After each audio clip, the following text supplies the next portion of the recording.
in all kinds of trials. kuramura kukwizera kwanyu Continuing in our faith.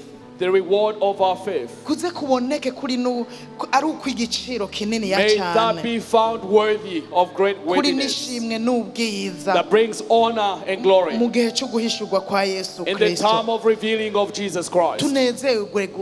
Tunezerererwe ibigeragezo Let us rejoice in the time of trials kuko ni iby'igihe gito. because they are for but a season. Tunezerererwe ibigeragezo Let us be happy in the time of ni challenges. iby'akanya gato This time comes for a short ariko time. ibyo tubikiwe n'iby'ibihe bidashira. But the glory that is yet to be revealed is for ubuzima eternity. buja mu ijuru The life toward that leads to heaven bubikiwe ibihe bidashira brings us to a time of eternity. n'ibihe bidashira.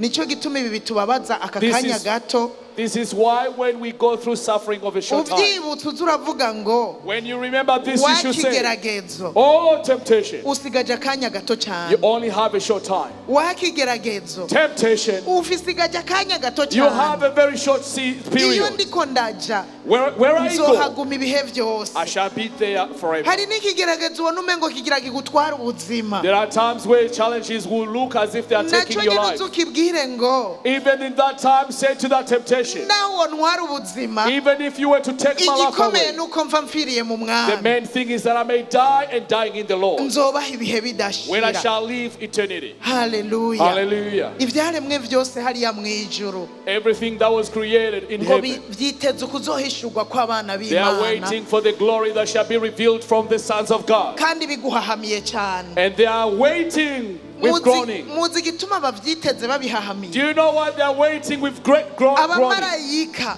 The angels, baravye gatoya as they look down a little, baravuga bati abo bantu baba muri iyo si imibabaro. they say to woe to these people that live in Bakavuga such Yesu. a painful earth and yet praises burya Jesus. baturindiriye baduhahamiye. They are waiting for us with such a joy.